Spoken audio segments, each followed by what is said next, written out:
வஸல்லம் அவர்கள் எப்படி பிறந்தார்கள், இதை பற்றி முதலிலே நாம் அறிந்து கொள்வோம். எப்படி பிறந்தார்கள் என்று கேட்டால், எல்லா மனிதர்களும் எப்படி பிறக்கிறார்களோ அப்படித்தான் நபிகள் நாயகம் ஸல்லல்லாஹு அலைஹி வஸல்லம் அவர்களும் பிறந்தார்கள். எப்படி பிறந்தார்கள் என்ற ஒரு கேள்வியை நான் எழுப்பியதற்கு காரணம், நபிகள் நாயகம் ஸல்லல்லாஹு அலைஹி வஸல்லம் அவர்கள் மீது அன்பு வைத்திருக்கிறோம் என்று சில பேர் சொல்லிக்கொண்டு அவர்களுடைய அந்தஸ்தை உயர்த்துவதாக நினைத்துக் கொண்டு மற்றவர்களைப் போல் நபி ஸல்லல்லாஹு அலைஹி வஸல்லம் பிறக்கவில்லை என்று சில பேர் கூறிக்கொண்டிருக்கிறார்கள். அதற்கு சில கட்டுக்கதைகளை எல்லாம் சொல்லிக் கொண்டிருக்கிறார்கள். என்ன சொல்கிறார்கள்?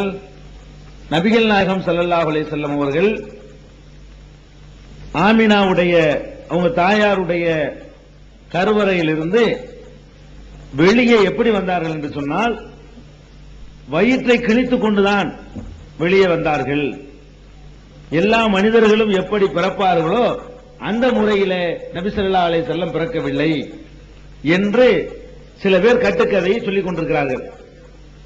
வரலாறு என்ற பெயரில் இதையெல்லாம் எழுதி வைத்தும் இருக்கிறார்கள். எதற்காக இப்படி கற்பனை செய்கிறார்கள் என்று சொன்னால்,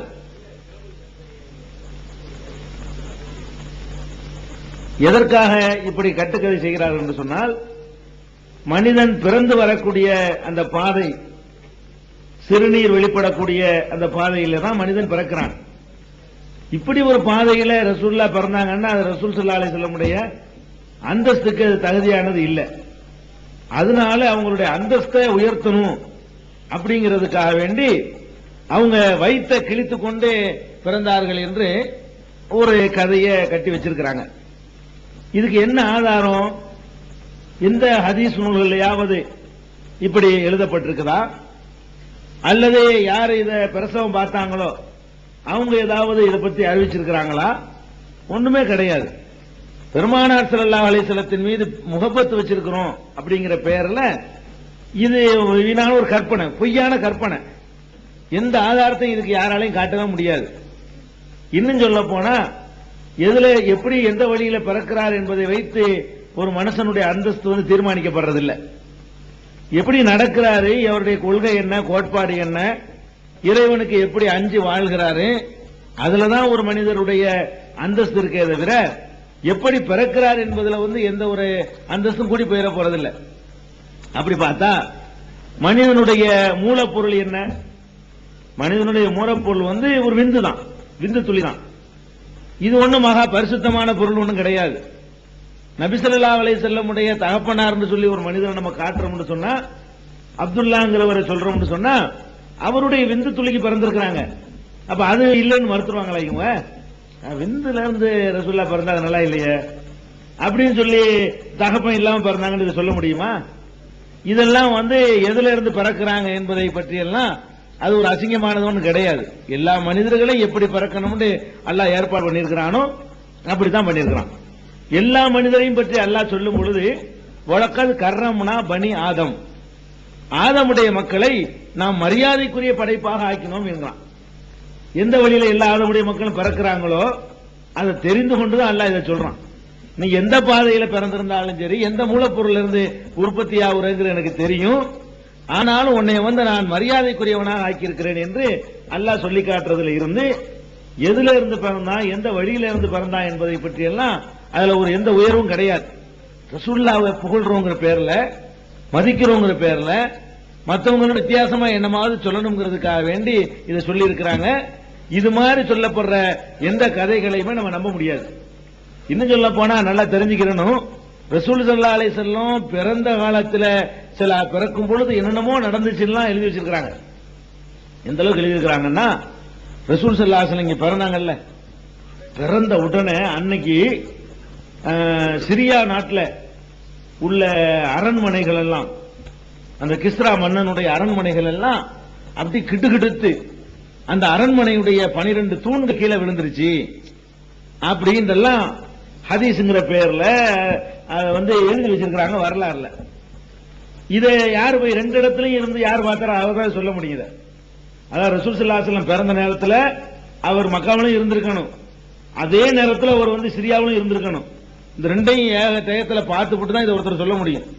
சிரியாவுக்கும் மக்காவுக்கும் மத்தியில் 1500 கிலோமீட்டர் இருக்குது. 1500 கிலோமீட்டருக்கு அப்பால இருக்கக்கூடிய ஒரு ஊர்ல இங்க ரசூல் ஸல்லல்லாஹு அலைஹி வஸல்லம் பிறந்தவனே அங்க அந்த தூண்கள் எல்லாம் விழுந்துருச்சு அந்த டயத்துல அப்படின்னு சொல்லி எல்லாம் எழுதி வச்சிருக்காங்க. எந்த தேதியில பிறந்தாங்க என்பதையே அறிவிப்புள்ள தெளிவா கிடைக்கல. அப்ப இங்க பிறந்த நேரத்தில் அங்க வந்து இது நடந்துச்சுன்னா இது ரெண்டையும் கணித்து சொன்னவர் யாரு? டெலிபோன் வசதியாவது இருந்தா ஓரளவுக்கு சொல்லலாம். இந்த ஊர்ல அந்த ஊர்ல இருந்துகிட்டு இப்படி ஒரு மனிதர் பிறந்திருக்காரு, உங்க ஊர்ல இந்த டயத்துல ஏதாவது ஏற்பட்டிருக்கா அப்படின்னா கேட்கலாம். ஆனா காலத்துல அந்த மாதிரி ஏதாவது இருந்துச்சான்னு அதுவும் இல்லை. அப்ப இதெல்லாம் வந்து ரசூல் ஸல்லல்லாஹு அலைஹி வஸல்லம் பிறந்தவுடனே பாரசீகர்கள் நெருப்பு வணங்கிட்டு இருந்தாங்க. அந்த நெருப்பை எல்லாம் என்ன செஞ்சிருச்சு, உடனே அணைஞ்சு போச்சான். 1000 வருஷமாக அணையாத நெருப்பான் அது. ரசூல் ஸல்லல்லாஹு அலைஹி வஸல்லம் என்னைக்கு பிறந்தாங்களோ அன்னைக்கு அந்த பாரசீக நாட்டில் கொழுந்து விட்டு எரிந்திருக்கிற நெருப்பை வணங்குறதுக்காக உண்டாக்குற நெருப்பு.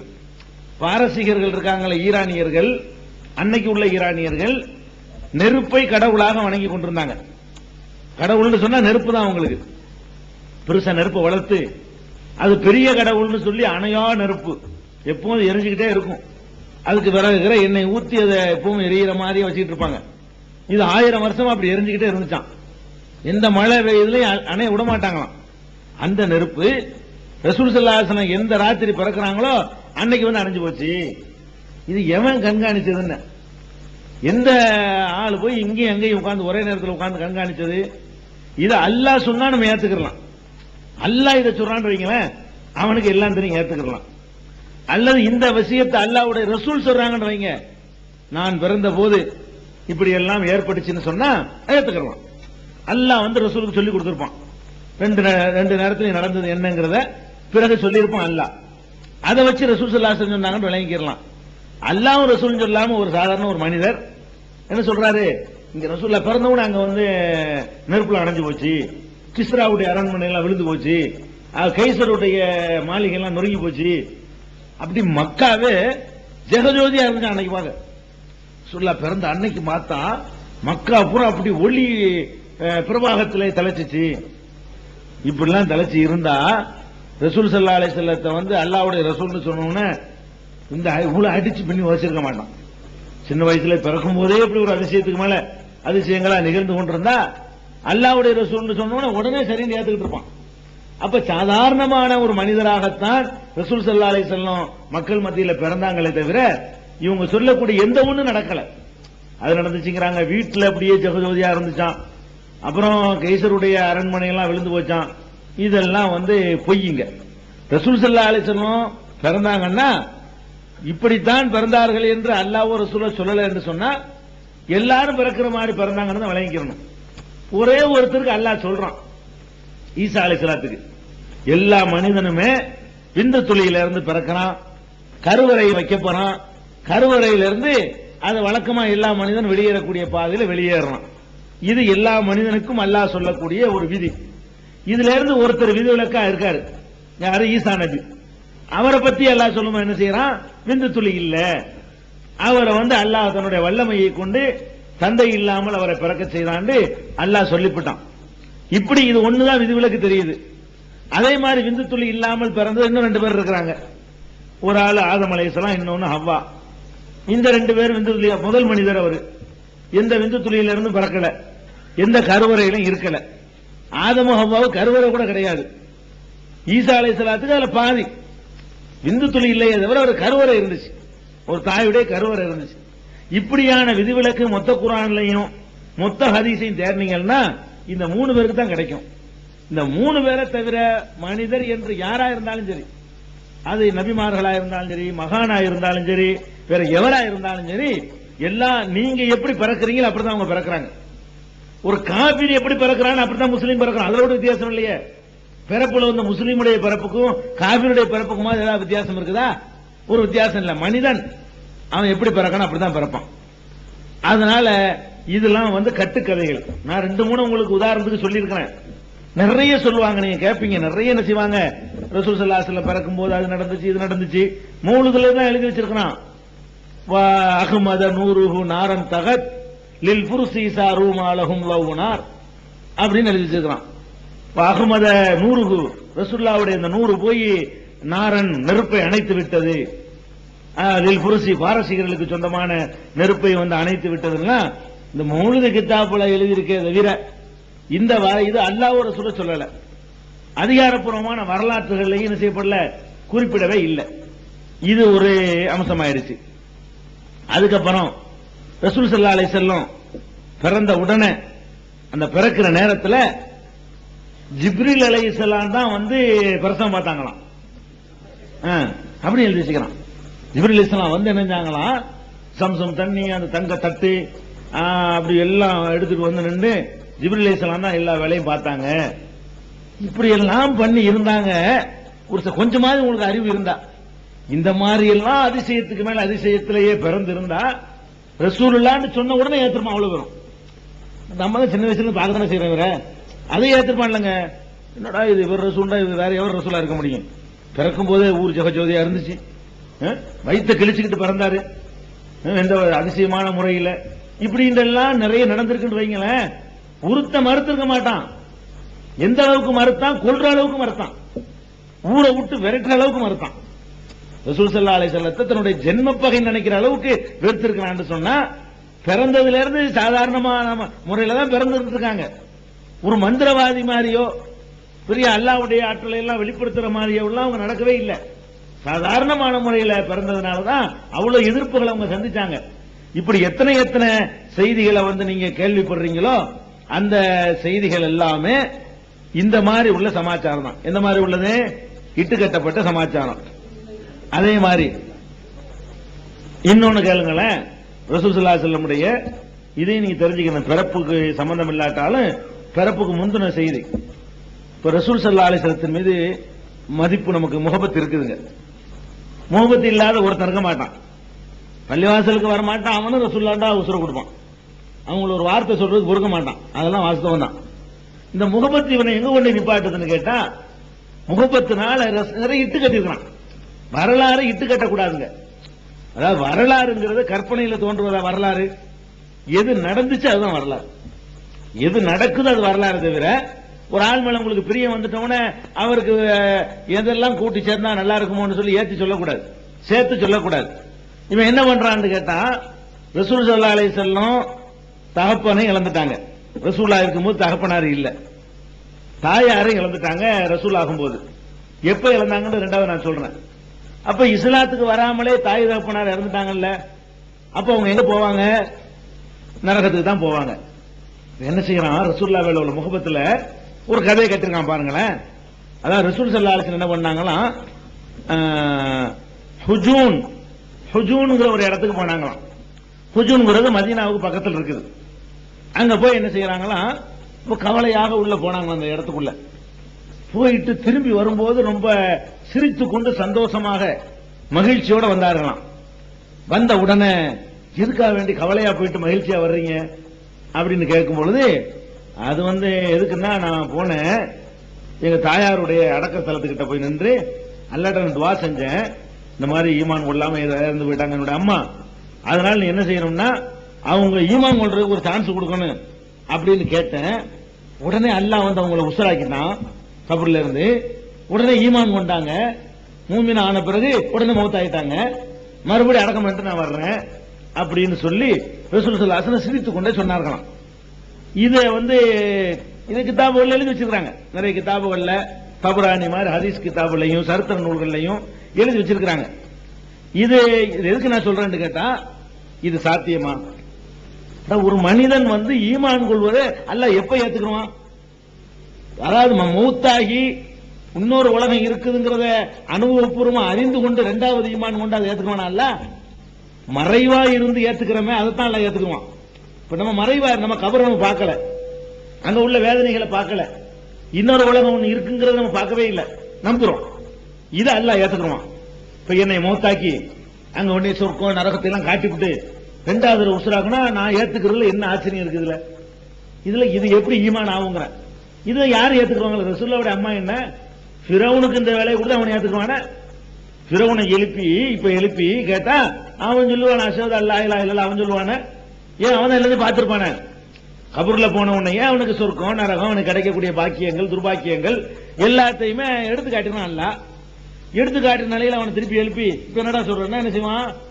ஏத்துக்குருவான். இதுக்கு பேர் ஈமானா? இன்னும் சொல்ல போனா ஃபிரௌன் இருக்கிறான்ல, அவன் ஈமான் கொள்றான் ஒரு நேரத்துல. எந்த நேரத்துல? சக்கராத்துல. கடைசி வரைக்கும் ஏத்துக்கிட்டு இருந்தான்லங்க. கடைசி காலம் வரைக்கும் மூசா நபிய எதிர்த்துக்கிட்டு இருந்தான் ஃபிரௌன். கடைசியா அல்லாஹ் வந்து மூசா நபிய வந்து நீங்க போங்கன்னு சொல்லி அந்த கைத்தடியினால கடலை அடிக்க சொன்னா கடல் பிளந்துச்சு. மூசா அலைஹிஸ்ஸலாம் வெளியேறிட்டாங்க. இவன் அந்த வெளியில உள்ள நுழையிறான், மூணு கடிக்கப்படுறான், செத்துட்டான்னு நம்ம தெரிஞ்சு வச்சிருக்கோம். இது குர்ஆன்ல இருக்குது. அப்ப சாகும் பொழுது மூணு கடிக்கப்பட்ட உடனே சக்கராத் ஆயிடுச்சுல, இனி நம்ம கதை முடிஞ்சிருச்சுன்னு தெரிஞ்ச உடனே அவன் என்ன சொன்னான் தெரியுமா? ஃபிரௌன் அவன் சொல்றான், ஆமன்து பில்லதி ஆமனத்து பிஹி பனு இஸ்ராயில். பனு இஸ்ராயில்கள் எவனை எந்த கடவுளை நம்புகிறார்களோ அந்த கடவுளை நானும் நம்புகிறேன். யார் சொல்றா? ஃபிரௌன் சொல்றான். சாவுறதுக்கு முன்னாடி எல்லா நிலையும் முடிஞ்சு போச்சு, சக்கராத்துன்னு ஆயிடுச்சு. அந்த டைம்ல அவன் சொல்றான், அல்லாஹ் ஏத்துக்கறலையே, அது மூமின் அல்லாஹ் ஒத்துக்கறலையே, கல்லா இன்னஹா கலிமத்துன் ஹுவ காயிலுஹா, இது வெறும் வார்த்தை, இதை ஏத்துக்கிற மாட்டேன்ட்டு அல்லாஹ். அப்ப ஒருவன் சக்கராத்து ஹாலில், அதாவது அவனுடைய கடைசி நிலைமை அவனுக்கு காட்டப்பட்ட பிறகு, ஒருத்தன் மௌத்துக்கு முன்னாடிங்க அவன் எங்க போவான் நல்லா காட்டிவிடுவான். சக்கராத்துனா எதுன்னு கேட்டா, மரணத்தினுடைய விளிம்பு நெருங்கின உடனே நம்ம போறது சொர்க்கம்னா அதையும் எல்லாம் காட்டுவான், நம்ம போறது நரகம் அது தெரிந்து கொண்டுதான் ஒருத்தன் சாவுவானா. ஒரு மனிதனுடைய இறுதி என்ன என்றை தெரியாமல் ஒருத்தன் சாவுறது இல்லை. அவனுக்கு எல்லாம் தெரிஞ்சவன அந்த நேரத்தில் யாரெல்லாம் உன்னை விட்டா யாருமே கிடையாதுன்னு சொன்னா இதுல என்ன இது அல்ல ஏத்துக்க மாட்டானே. சக்கராத்துக்கு முந்திதான் எந்த ஒரு நம்பிக்கை நமக்கு வரணும். அப்ப இவங்க என்ன செய்யறாங்க? ரசூல்லா மேல பிரியங்கிற வச்சுக்கிட்டு குர்ஆனுக்கு மாத்தமா, ஹதீஸுக்கு மாத்தமா, ரசூல்லாவுடைய அத்தாவை எல்லாம் உசுராக்கினானா, அவங்க அம்மாவை உசுராக்கினானா, உசுராக்கி ஈமான் குள்ள வச்சானா. எப்படின்னா இது என்ன வேடிக்கை? என்ன இருக்குது? ரசூல் ஸல்லல்லாஹு அலைஹி வஸல்லமுடைய தாயும் தகப்பனாரும் காஃபிரா இருக்கிறதுனால ரசூலுல்லாஹ்வுடைய அந்தஸ்துல என்ன குறைஞ்சு போச்சு? ஏன் இப்ராஹிம் நபியை பத்தி அல்லாஹ் குர்ஆன்ல சொல்றானே, இப்ராஹிம் நபி ஒரு பெரிய நபி தானுங்க. அவரை பற்றி அல்லாஹ் குர்ஆன்ல என்ன சொல்றான்? அவர் ஆசர் ஒரு காஃபிருக்கு தான் பிறக்கிறாரு. கடைசி வரைக்கும் ஆசர் வந்து திருந்தவே இல்லை. அப்ப காஃபிரான தந்தைக்கு பிறக்கிறாரு. அவருக்காக பாவ மன்னிப்பு கேட்கிறாரு இப்ராஹிம் நபி. அதான் எல்லாம் கண்டிச்சு போறான், அவருக்கு பாவ மன்னிப்பு கேட்காத, அவருடைய பாவத்தை நான் மன்னிக்க மாட்டேன் அப்படின்னு அல்லாஹ் குர்ஆன்ல சொல்றான். யாருக்கு? ஆசருக்கு. ஆசருங்கிற ஒரு கொடியவருக்கு பிறந்ததுனால இப்ராஹிம் நபியோட அந்தஸ்து ஏதாவது குறைஞ்சு போச்சா? அல்லாஹ் அவரை கலீல்னு திறந்தது. இதுலதான் அந்தஸ்து கூட என்ன சொல்ல போனா, அதாவதுங்க பாரம்பரியமா அப்படியே சாலிகான ஒரு அடியாருக்கு ஒரு சாலிகான மகன் இருப்பது ஆச்சரியம் கிடையாது. மோசமான ஒருவனுக்கு நல்ல ஒரு புள்ள பிறக்கிறது தான் என்னது ஆச்சரியம். பெருமானார் ஸல்லல்லாஹு அலைஹி வஸல்லம் அந்தஸ்துல அவங்க தாய் தந்தையர்கள் எப்படி இருந்தாலும் அவங்க அந்தஸ்துல எதுவும் கூட போறதில்லை. திரும்ப முஸ்லீம் ஆயிட்டு பிறந்ததுனால அவங்கள அந்தஸ்து கூடி போயிட போகுதா? அல்லது அவங்க காபிராகவே இருந்தாங்க என்றதுனால அந்தஸ்துல ஏதாவது ரசூலுல்லாஹ் குறைஞ்சிட போகுதுன்னா ஒண்ணும் செய்யாது. இது விளங்காம முகபத் என்ற பெயரில் நிறைய இட்டு கட்டி இருக்கிறாங்க. ஆனா உண்மை என்ன? ஹதீஸ், ரெண்டு ஹதீஸ் இருக்குது. ஒரு ஹதீஸ்ல ரசூல் ஸல்லல்லாஹு அலைஹி வஸல்லம் கேட்கிறாங்க, சொல்றாங்க, நான் இன்னொரு விஷயத்தை பாருங்க, இவன் ஹுஜூன்ங்கிற இடத்துல போய் ரசூலுல்லாஹ்வுடைய அம்மா உஸ்ராகிறா சொல்றான். ஆனா ரசூலுல்லாஹ்வுடைய அம்மா அடக்கப்பட்டிருக்கிற இடம் வந்து அபவாங்கிற இடம். அபவாங்கிற இடம் மக்காவுக்கு மதீனாவுக்கு இடையில இருக்குது, கிட்டத்தட்ட பாதி தூரத்துக்கு மத்தியில் இருக்குது. இவன் சொல்லக்கூடிய ஹுஜூன்ங்கிற இடம் வந்து மதீனாவிலே இருக்குது பக்கத்திலேயே. அப்ப இடத்தையே மாத்தி சொல்லி எல்லாரும் பொய்ன்னு காட்டி விட்டுறான். ஹுஜூனுக்கு போனாங்களா, அங்க போய் அவங்க அம்மா மூத்தாக அடக்கஸ்தலத்துக்கு போனாங்கன்னு எழுதினவன் கற்பனை தான் பண்ணிருக்கிறாங்கிறத காட்டுறதுக்காக வேண்டி இதுலயே ஏற்குமாறா சொல்லிவிட்டான். ஒண்ணு. ரெண்டாவது குர்ஆனுக்கு மாத்தமா இருக்கு. மூணாவது என்ன? ஒருத்தர் வந்து கேட்கிறாரு அல்லாஹ்வுடைய தூதர்கிட்ட, இஸ்லாத்துக்கு வந்துடுறாரு, என்னுடைய தந்தை எங்க இருப்பாரு? பின்னார், நரகத்துல தான். ரசூல் ஸல்லல்லாஹு அலைஹி வஸல்லம் சொல்றாங்க. அவரு அழுதுகிட்டு திரும்பி போறாரு, கூப்பிடுறாங்க அவருங்க வான்னு சொல்லி, அபி அபூக்க பின்னார், என்னுடைய தந்தையும் உன்னுடைய தந்தையும் நரகத்துல தாங்கிறாங்க. தந்தை நரகத்துல ஒரு பொறுக்க முடியல. எங்க அத்தா நரகத்தில் இருக்காரா, எங்க அப்பா நரகமா, நான் எப்படி தாங்கிக்கிறேன் அப்படிங்கிறாரு. ரசூல் ஸல்லல்லாஹு அலைஹி வஸல்லம் போறவரை கூப்பிட்டுங்க வா, உன் தந்தை மட்டும் இல்லைங்கானு ஏன் தந்தையும் தான் சொல்றாங்க. அபி அபூக்க பின்னார், என்னுடைய தந்தையும் உன்னுடைய தந்தையும் நரகத்துல தாங்கிறாங்க. அதனால இதுக்கு மேல என்ன வேணும்? இது சஹீஹுல் புகாரி முஸ்லிம் உட்பட ஆதாரப்பூர்வமான ஹதீஸ் இது, கதை இல்ல, கற்பனை இல்ல. அதே மாதிரி தாயார் விஷயத்தில் என்ன வருது? நான் என்னுடைய இறைவனிடத்தில் என் தாயாருக்கு பாவ மன்னிப்பு தேட அனுமதி கேட்டேன். அதாவது தாயார் இறந்துட்டாங்க, அவங்களுக்கு இஸ்லாத்தை நான் சொல்ல முடியல, அவர்கள்ட்ட பாவ மன்னிப்பு கேட்கறதுக்கு நான் அல்லாஹ்ட்ட பர்மிஷன் கேட்கிறேன். அல்லாஹ் எனக்கு அனுமதி தரவில்லை. சஹீஹ் முஸ்லிம்ல வரக்கூடிய ஆதாரப்பூர்வமான ஹதீஸ். அனுமதி தரல. அவங்களுடைய கபரையாவது போய் பார்க்கிறேன் அப்படின்னு அனுமதி கேட்டேன். அல்லாஹ் எனக்கு அனுமதி தந்தான் அப்படின்னு சொல்லி ரசூல் ஸல்லல்லாஹு அலைஹி வஸல்லம் சொல்றாங்க. அடக்க ஸ்தலத்தை போய் பார்க்கிறது, இந்த இடத்துல தாயார் அடக்க மாட்டாங்க, பார்க்கிறதுக்கு அல்லாஹ் அனுமதி தந்தான். பார்த்துட்டு இறைவா என் தாயார் பாவத்தை மன்னிச்சிருன்னு கேட்கறதுக்கு அனுமதி தரல. ஏன் அனுமதி தரல? காபிராகவே இறந்து போனவர்களுக்கு தான் பாவ மன்னிப்பு கேட்க கூடாது. மூமினானவர்கள் எவ்வளவு பெரிய பாவம் செஞ்சாலும் பாவ மன்னிப்பு கேட்கலாம். ஈமான் கொண்டவர்கள் திருடுனவனாக பக்கா திருடனாக மூத்தா போயிட்டாலும், பெரிய போக்கிரியா மூத்தா போனாலும், குடியாரனா மூத்தா போனாலும், தொழுகை நோம்பு வணக்கங்களை எல்லாம் புறக்கணிச்ச நிலையில மூத்தா போனாலும் அவனுக்காக நாம் பாவ மன்னிப்பு தேடலாம். இஸ்லாத்தை ஏற்காதவனாக மூத்தா போயிருந்தான்னு சொன்னா அவனுக்காக நம்ம பாவ மன்னிப்பு தேட முடியாது. அப்ப ரசூலுல்லாஹ்வுடைய தாயாருக்கு பாவ மன்னிப்பு தேடுவதற்கு அல்லாஹ் அனுமதி மறுக்கிறான்னு சொன்னா அதுக்கு என்ன விளங்கிக்கணும்? இல்ல அவங்க மூமினா இல்லன்னு அர்த்தம். பாவ மன்னிப்பு தேட அல்லாஹ் மறுத்துட்டான். அல்லாஹ் அழகா ஒரு குர்ஆன் வசனத்தை சொல்றானே, மாக்கான லின்னபியி வல்லதீன ஆமனு அன் யஸ்தக்ஃபிரு லில் முஷ்ரிகீன வலவ் கானூ உலி குர்பா. நபியாக இருந்தாலும் சரி, மூமின்களாக இருந்தாலும் சரி, அல்லாஹ்வுக்கு இணை வைத்த மக்களுக்காக வேண்டி பாவ மன்னிப்பு தேடுவது கூடாது. அவர்கள் எவ்வளவு நெருங்கிய சொந்தக்காரர்களாக இருந்தாலும் சரியே.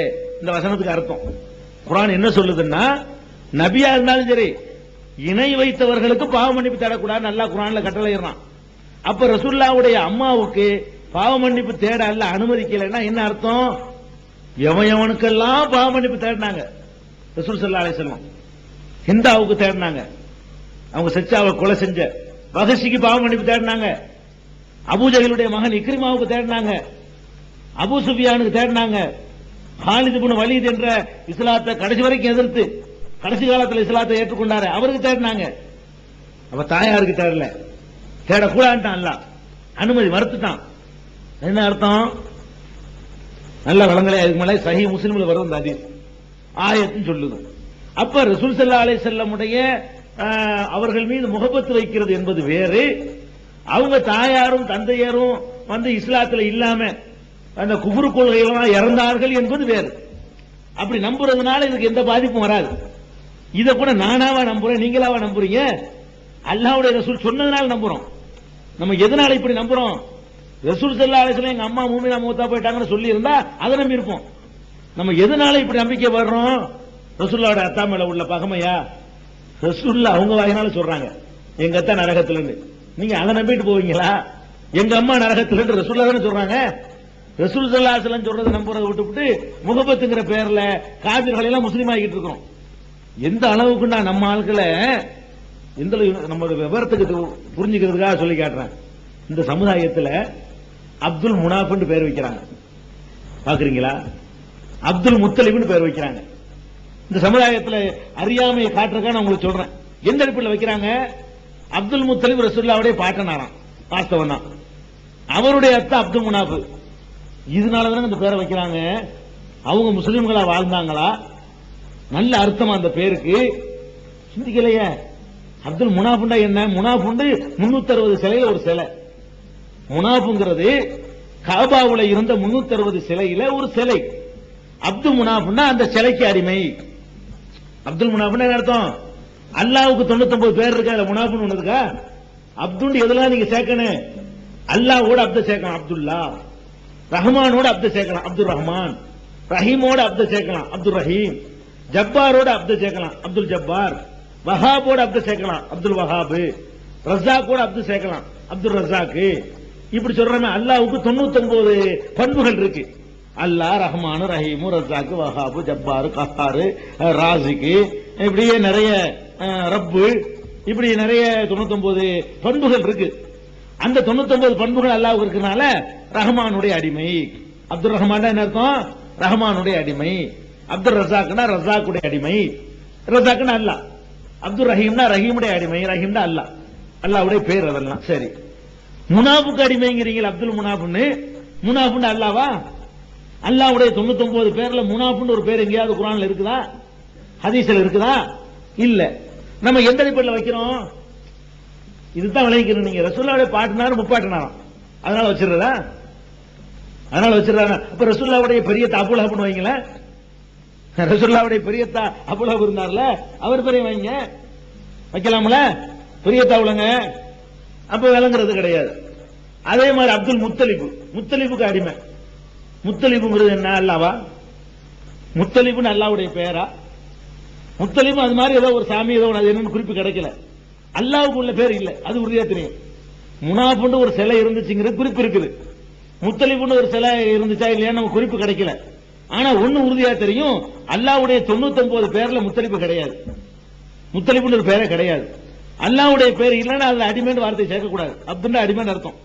அல்லாஹ்வோட மட்டும்தான் அடிமைங்கிறது சேர்க்கணும். இப்ப அப்துல் முத்தலிப்னு நம்ம பேர் வைக்கணும்ல, இத்தனை பேர் இருக்கு முஸ்லீம்கள்லயே. அப்ப நம்ம எந்த அடிப்படையில் வைக்கிறோம்? ரசூலுல்லாஹ்னா அந்த பாரம்பரியம் பூரா நல்லவங்களா தான் இருப்பாங்க நம்ம நினைச்சுக்கிறது. அப்துல்லான்னு வைக்கிறீங்க, ஓகே. அவர் தகப்பனார் ஆளு நல்லா இல்லாட்டாலும் பேர் நல்ல பேரு, அல்லாஹ்வுடைய அடிமை என்று நல்ல அர்த்தம் உள்ள பேரு, அதனால அப்துல்லா வச்சுக்கலாம். அர்த்தம் நல்லா இருக்கிறதுனால அப்துல் முத்தலிப் வைக்க முடியுமா? அப்துல் முனாஃப் வைக்க முடியுமா? அப்ப இதெல்லாம் தப்பானது. இது எதுக்கு இதை சொல்ல வர்றேன்னா, ரசூலுல்லாஹ் மேல முஹப்பத்துங்கிற பேர்ல அவங்க அத்தா தாத்தா பாட்டனார் முப்பாட்டனார்னு அப்படியே போய் எல்லாத்தையும் ஜீவாமல் எல்லாத்தையும் சொல்லணுங்கிற அளவுக்கு வந்தாச்சு. இந்த நம்பிக்கையெல்லாம் நம்ம தப்பு மாத்திக்கிறணும். அந்த அடிப்படையில தான் இப்படி எல்லாம் ரசூலுல்லாஹ்வுடைய தகப்பனார் பேர்ல தாயார் பேர்ல இட்டு கட்டி நல்லவங்களுக்கு தான் பிறந்திருக்காங்க. அது தேவையே கிடையாது. நூஹ் நபி நல்லடியாரு, அவருடைய பிள்ளைங்க நல்ல பிள்ளைங்களா இல்ல, அல்லாஹ் குர்ஆன்ல சொல்றான். இதே மாதிரி நிறைய பேருக்கு இருக்குது. லூத் நபி நல்ல நபி தான், அவர் பொண்டாட்டி நல்ல பொம்பளையா இல்ல, அல்லாஹ் குர்ஆன்ல சொல்லி காட்டுறான். இப்படி எல்லாம் எத்தனை நல்லடியார்களுக்கு தகப்பன் நல்லா இல்லாம இருப்பாங்க, புள்ள நல்லா இருப்பாங்க, நல்லா இல்லாம இருப்பாங்க. நீங்களும் பாப்பீங்களே, ஒன்னா நம்பர் தரதுல கல்சரியா இருப்பான், அவன் புள்ள பிஏ உலகத்துக்கு நல்லது சொல்லக்கூடியவனா இருப்பான், பெரிய அல்லாஹ் தஸ்பீஹ் பண்ணி கைமா அவர் தெரிவாரு, அவர் புள்ள வேற மாதிரி இருப்பான். இதெல்லாம் உலகத்தில் உள்ளதானுங்க. இதுல எல்லாம் என்ன, இதுல அவருக்கு என்ன, இதனால என்ன அந்தஸ்து குறைஞ்சிட போகுது? ஒண்ணும் கிடையாது. அப்ப இப்படி எல்லாம் பொய்கள் நிறைய இருக்குது. பிறப்புலையும் பொய் இருக்குது, பிறப்புக்கு முந்தி உள்ள சமாச்சாரங்கள் சொல்லி அதுல நிறைய பொய் இருக்கு. இன்னொரு பொய்ய பாருங்களேன், அதாவது ரசூலுல்லாஹ் பிறக்கும் போது ஹத்னா செஞ்ச மாதிரியே பிறந்துட்டாங்களாம். ஹத்னான்னு ஒண்ணு செய்யணும்ல, சுன்னத்து பண்ணணும். இந்த சுன்னத்து பண்றதா இருந்தா அது எல்லாரும் பாத்துருவாங்க. அப்ப ரசூலுல்லாஹ் எல்லாரும் பாத்துறக்கூடாது. அதுக்கு அல்லாஹ் என்ன பண்ணிட்டானா, பிறக்கும் போதே அப்படி கட் பண்ணியே பிறக்க வச்சுட்டான்னு சொல்லி எழுதிருக்கிறாங்க, கிதாபுல எழுதிருக்கிறாங்க. நான் இட்டு கட்டி சொல்லல, அப்படி இட்டு கட்டி இருக்கிறாங்க. இப்ப அப்படி இட்டு கட்டி என்ன செய்யறாங்க, உலித மக்தூன் என்று சொல்லி ரசூல் ஸல்லல்லாஹு அலைஹி வஸல்லம் ஹத்னா செய்யப்பட்டவர்களாகவும், ஹத்னா செய்தது மட்டுமல்ல, தொப்புள் கொடி இருக்குல்ல, அதை பிறந்தும் நம்ம தான் அறுக்கணும். தொப்புள் கொடி இருக்குத, இந்த தொப்புள் வழியாகத்தான் தாய்கிட்ட இருந்து குழந்தைக்கு உணவு கிடைக்குது. கருவறையில் இருக்கும் பொழுது வாய் வழியா எதுவும் சாப்பிடுறது இல்ல குழந்தை. எது வழியாக நமக்கு ஒரு சக்தி வருதுன்னா, ஒரு கொடியை போட்டு இருக்கான் எல்லா தொப்புள்ள, அந்த கொடி வழியாக அந்த தாய கருவறையில இருந்து உணவு என்ன செய்யுது, உள்ள போயிட்டு இருக்குது. வெளியே வந்த உடனே இந்த வழியா உணவு தேவையில்லைன்னு கட் பண்ணி விட்டுறோம். வாய் வழியாவே உணவு சாப்பிடுறதுக்கு வசதி வந்துருச்சுன்னு சொல்லி நம்ம கட் பண்ணி விட்டுறோம். அந்த ரசூல் ஸல்லல்லாஹு அலைஹி வஸல்லம் அப்படி யாரும் கட் பண்ணவே இல்லையா, அதுவும் கட் பண்ணியே தான் இருந்துச்சான். அப்ப இது யாரு இப்ப இதை போய் பாத்தீங்க, ஏன் இப்பெல்லாம் இட்டு கட்டுறீங்க? இதை போய் பார்த்த ஆள் யாரு? ரசூல் ஸல்லல்லாஹு அலைஹி வஸல்லம் பிறக்கும்போது தொப்புள் கொடியே இல்ல, அது மாதிரி ஹத்னா செய்யப்பட்ட பிறந்தாங்க. இதுக்கு என்ன ஆதாரம்? ஒரு ஆதாரமும் கிடையாது. இதுவும் இட்டு கட்டப்பட்டு பொய்யாகத்தான் என்ன செய்யறாங்க, சொல்லி இருக்கிறாங்க.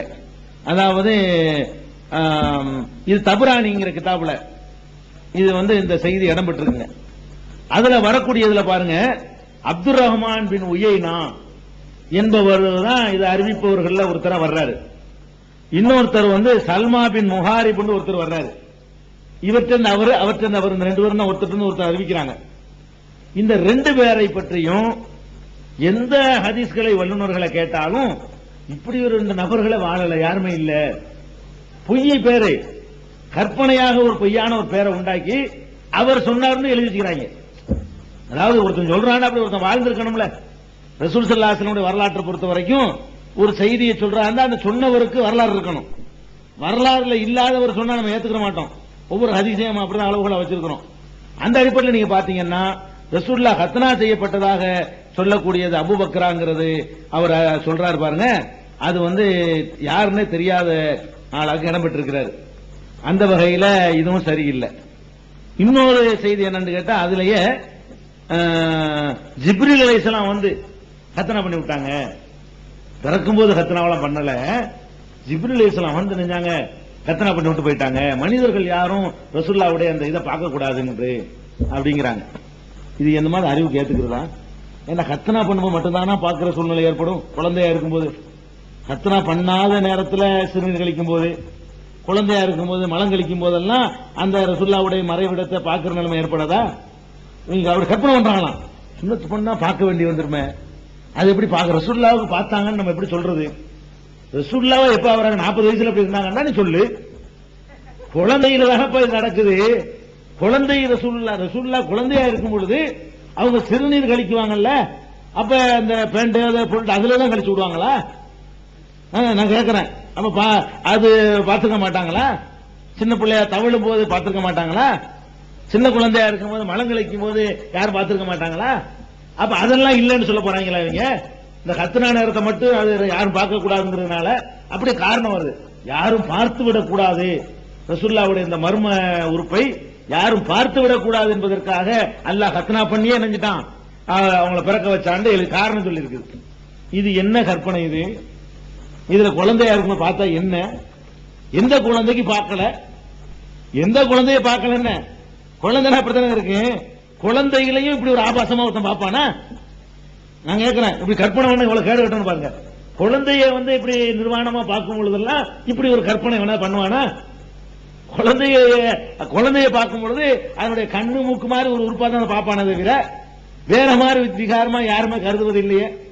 அப்ப இது என்னத்துக்கு ரசூலுல்லாஹ்வுக்கு புகழா? இது இதனால ரசூலுல்லாஹ்வுக்கு ஒரு பெருமையெல்லாம் கிடையாது. கத்னா செஞ்சு பிறந்தாங்க என்பது ஒரு பெருமையா? ஒண்ணும் கிடையாது. அப்ப யார் கத்னா செஞ்ச ஆளை சொல்லுங்க. பெரிய அறிவுபூர்வமா கேட்கறான்னு கேட்டு போடுவாங்க. அப்ப கத்னா செஞ்ச ஆளு தெரியாட்டி கத்னா செஞ்சே பிறந்தான்னு வழங்கிக்கணுமா? ஒவ்வொருத்தருக்கும் கத்னா செஞ்சு யாருன்னு தெரியுமா? அது தெரிய தேவையில்லை. கத்னா செய்யறதுங்கிறது ரசூலுல்லாஹ் உண்டாக்குன ஒரு பழக்கம் கிடையாது. நீங்க விளங்கிக்கணும். இதை விளங்கிட்டா எல்லாம் அடிபட்டு போயிடும். என்ன விளங்கிக்கிறேன்னு ரசூல் ஸல்லல்லாஹு அலைஹி வஸல்லம் சொல்றாங்க, ஹம்சும் மினல் ஃபித்ரா, 5 காரியங்கள் இருக்கிறது. இந்த 5 காரியங்கள் இப்ராஹிம் அலைஹிஸ்ஸலாமுடைய காலத்திலிருந்து என்னுடைய இந்த காலம் வரை விட்டுப்படாமல் மக்கள்கிட்ட இருந்துகிட்டே இருக்குது. நல்ல காரியங்கள் எல்லாத்தையும் அழிச்சு நாசமாக்கிட்டாங்க இப்ராஹிமுடைய மார்க்கத்தில். 5 இன்னைக்கு கடைபிடிக்கிறாங்க ரசூல் ஸல்லல்லாஹு அலைஹி வஸல்லம். அபூஜஹில் உள்பட அந்த 5 செஞ்சவன். அது என்ன 5 காரியம்? அல் ஹித்தான், ஃபர்ஸ்ட் என்ன? கத்னா செய்வது. இந்த கத்னா செய்வது இப்ராஹிம் நபி கொண்டு வந்தாங்க, அதை இன்னைக்கு வரைக்கும் அவங்க கடைபிடிக்கிறாங்க. ரசூலுல்லாஹ் பாராட்டி சொல்றாங்க. ரசூலுல்லாஹ் இந்த கத்னா செய்யறத முதல்ல கொண்டு வரல. ரசூல் ஸல்லல்லாஹு அலைஹி வஸல்லம் முன்னாடியே இப்ராஹிம் நபி காலத்திலேயே கத்னா செய்யறதுங்கிற வழக்கம் உருவாக்கப்பட்டிருக்கு. இப்ராஹிம் நபி தான் அந்த கத்னாவை கொண்டு வந்தார்னு பைபிளும் சொல்லுது. பைபிள்லயும் அவங்க கிறிஸ்தவர்கள் செஞ்சுட்டு தான் இருக்காங்க, யூதர்கள் இன்னைக்கு செய்யறாங்க. அந்த அடிப்படையில் இப்ராஹிம் நபி பண்ணாரு, இஸ்ஹாக் பண்ணாரு, யாக்கூப் பண்ணாரு, யூசுப் பண்ணாரு. அதை நம்பிக்கிட்டு யூதர்கள் இன்னைக்கு வரைக்கும் யூதர்கள் இஸ்ரவேலுக்கு போனீங்கன்னா யூதர்கள் கத்னா செய்யறாங்க. உங்களை மாதிரியே நீங்க கத்னா செய்யற மாதிரியே யூதர்கள் கத்னா பண்றாங்க. அதே மாதிரி ரசூல் ஸல்லல்லாஹு அலைஹி வஸல்லம் எழுத்து கொண்டிருந்த அபூஜஹில் கத்னா செஞ்சிருந்தது. அபூலஹப் கத்னா செய்யப்பட்டிருந்தவன். அந்த சமுதாயத்தினுடைய அத்தனை பேர் கத்னா செய்யப்பட்டாங்க. அது நம்ம இப்ராஹிம் நபியுடைய பாரம்பரிய வழக்கம், அது விடக்கூடாது. ரசூலுல்லாஹ்வுக்கு முந்தைய உள்ள வழக்கம். அந்த 5 வழக்கத்தில் அது ஒண்ணு சொல்றாங்க. மத்த 5 என்னங்கிறது வேணாம், வரலாறு திரும்பிடக்கூடாது. மத்த 4 என்னென்ன சும்மா சாத பள்ளி துளக்கிறது, இப்ராஹிம் நபி கொண்டு வந்தாங்க, இவங்களும் விடாம செஞ்சுட்டு இருக்கிறாங்க. நகம் வெட்டுறது இப்ராஹிம் நபி கொண்டு வந்தாங்க, இவங்களும் செஞ்சுட்டு இருக்கிறாங்க. அது மாதிரி அக்குல் மயிரெல்லாம் களை நீக்கிறது இப்ராஹிம் நபி கொண்டு வந்தாங்க, அதை செஞ்சுட்டு இருக்கிறாங்க அப்படின்னு சொல்லி ரசூல் ஸல்லல்லாஹு அலைஹி வஸல்லம் பட்டியல் போடுறாங்க. இப்ப பாயிண்ட் என்ன தெரியுமா? கத்னா செய்யறதுங்கிறது அரபு சமுதாயத்திலேயே உள்ள ஒரு வழக்கம். அந்த வழக்கப்படி எல்லாருக்கும் கத்னா செஞ்சிருப்பாங்க. இப்ப அபூஜஹிலும் கத்னா செய்யப்பட்டவன் தான். அபூஜஹில் கத்னா செஞ்சவன் யாருன்னு தெரியாததுனால அபூஜஹில் கத்னா செஞ்சு பிறந்தா நம்ம சொல்லக்கூடாது. அபூலஹப் கத்னா செய்யப்பட்டவன் தான், ஆனா அவனுக்கு கத்னா செஞ்ச ஆளு யாருன்னு நமக்கு தெரியல, அதனால அவன் கத்னா செஞ்சே பிறந்தான்னு என்ன செய்யக்கூடாது, சொல்லக்கூடாது. அபூபக்கர் கத்னா செய்யப்பட்டவர் தான், அபூபக்கர் இஸ்லாத்தை ஏற்க முந்தைய சின்ன பிள்ளையில கத்னா செய்யப்பட்டு போச்சு அவருக்கு யார் கத்னா செஞ்சதுன்னு குறிப்பு கிடைக்கல. அதனால பிறக்கும்போது கத்னா செஞ்சான்னு எடுத்துக்கிறதா? அந்த சமூகத்தில் எப்படி கத்னா செய்வாங்களோ அப்படி செஞ்சிருப்பாங்க. நமக்கு யார் செஞ்சான்னு கிடைக்காட்டி பரவாயில்லை. அதிசயமா இருக்கிறதுக்கு ஆதாரம் சொல்லணும். இயற்கையா நடக்கிறதுக்கு என்ன செய்யக்கூடாது? ஆதாரம் சொல்லக்கூடாது, தேவையில்லை. எல்லாரும் ஊர்லயே நடக்கிற மாதிரி நடந்துகிட்டு இருக்காது, அதுக்கு போய் ஆதாரம் சொல்ல வேண்டிய தேவையில்லை. எதுக்கு ஆதாரம் சொல்லணும்? யாருக்கும் நடக்காத ஒண்ணு நடந்தா தான் இது அதிசயம் சொல்லணும். அப்ப கத்னா செஞ்சு பிறந்தாங்க என்பது இருக்குதே, அதுக்கு எந்த ஆதாரமும் கிடையாது, ஆதாரப்பூர்வமான எந்த ஹதீஸும் கிடையாது. அப்படி பிறந்தாலும் அதனால் ஒரு சிறப்பு கிடையாது. இன்னைக்கு நீங்க பார்க்கலாம், அதை உங்களுக்கு ஆபத்துக்கு நான் சொல்ல வேண்டியிருக்கு. ஒரு சில குழந்தைகள் பிறக்கும் பொழுது அந்த கத்னா செய்யப்பட்ட தோற்றத்தில் இன்னைக்கு குழந்தைகள் பிறந்திருக்கு. யார் காபீர் வீட்லயும் பிறக்கும். என்னன்னா கொஞ்சம் பிறப்புல பல வகை இருக்குல்லங்க, 5 விரல் 6 விரல் ஆகுற மாதிரி, அதே மாதிரி சில குறைபாடுகளாக அந்த கத்னாவுடைய அந்த தோல் இல்லாம சில குழந்தைகள் பிறக்கும். அதனால அது சிறப்பு ஒண்ணு கிடையாது, இருக்கு அது இல்ல, அவ்வளவுதான். இதனால ஒரு சிறப்பா? இப்படிப்பட்ட குழந்தைகள் இன்னைக்கு இருக்குத, ஒரு 10,000ல் 1, 1,00,000ல் 1, அந்த மாதிரி இருக்குது குழந்தைகள். இது விதிவிலக்கா? ரசூலுல்லாஹ்வுடைய சிறப்புன்னு சொல்ல வந்தீங்கன்னா இதெல்லாம் சிறப்பா போயிருமே.